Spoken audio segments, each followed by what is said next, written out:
I'm Mallory, and we're here at the Pickwick Theater with... Mrs. Loomis and Mr. Loomis. How did the Pickwick start out? First of all, I want to tell you, Mallory, that I'm so glad you're here because we love to show off our building here.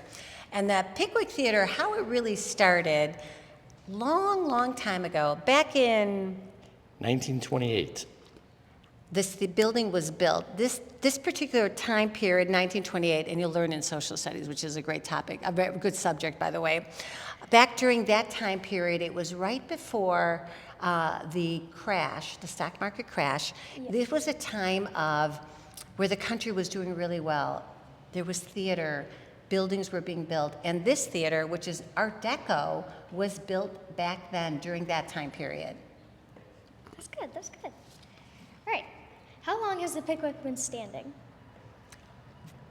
Well, built in 1928, so Yeah. if you do your math, if you go about 97 years, would be about when it was built, and we've been running the theater since the early 80s.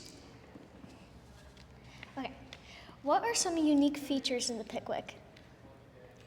We have a statue in here. Alfonso Ainelli was a famous sculptor. Mm-hmm. He has many things here. The statue in our lobby, and then we also have in our elevator, we have a spider, stained glass spider window, which was one of his trademarks, Art Deco style, and this theater was built to last. Wow. And one of my favorite, and you can see it because we're here in the lobby, the outer lobby. If you look up on top, it's all Art Deco decorations, and the colors are pretty vibrant, and it's kind of a nice when you first walk in, this is what you see first. Yeah, it's nice and fun. All right, how has the Pickwick changed throughout the years?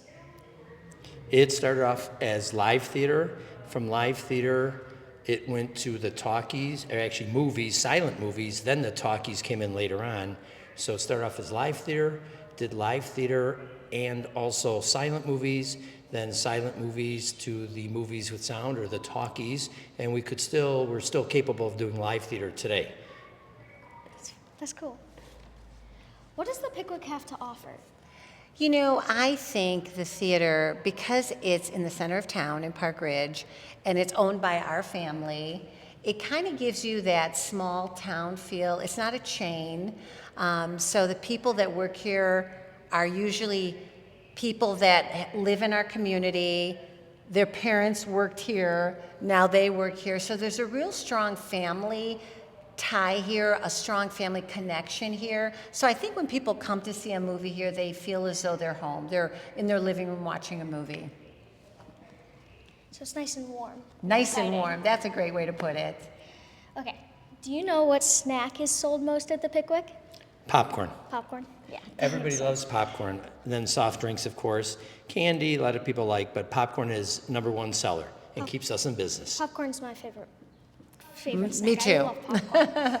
Me too. Are there any unique experiences you had at the Pickwick? If so, what were they? Well, when I was real little, we would play hide and go seek in the back. If you walk into our theater, maybe we can take a tour in a little bit. When you walk into the theater, there's a few like hiding spots, secret passages. So that would be kind of my favorite memory of the theater and something that I really enjoyed doing when I was little. Did you win? Always. And probably one of the biggest things that people knew when the family first opened up the theater was Siskel and Ebert at the Movies was filmed here. And Mrs. Loomis here was a star. You could see her in the box office and buying tickets.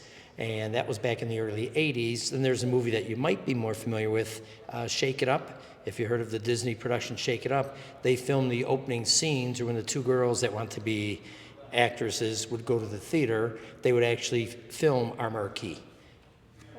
Wow, that's fascinating. Well, that's all we have. Thank you so much for letting us interview you. Oh, thank you, Mallory, for coming and being a part of the Pickwick family.